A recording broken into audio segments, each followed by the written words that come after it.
Hello, 2020 user. Thank you for accessing this training tutorial for Omega Cabinetry. This brief video will show you how to add the combined cabinets modification. In your most recent cabinet catalog, right-click on one of the cabinets that you want to combine and go to Attributes. When your Attributes box pops up, you're going to click on the Add-ons tab and you're going to go to Base Modifications and you're going to go to Cabinet Modifications.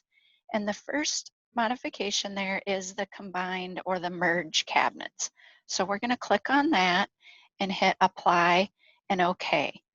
Now you do need to add this to both cabinets for proper pricing. So be sure to go into your second cabinet and add that merge cabinets modification as well.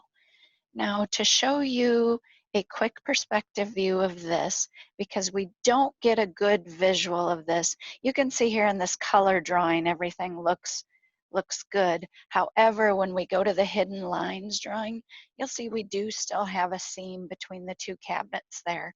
When you order this through uh, the framed custom line, that line will not be there.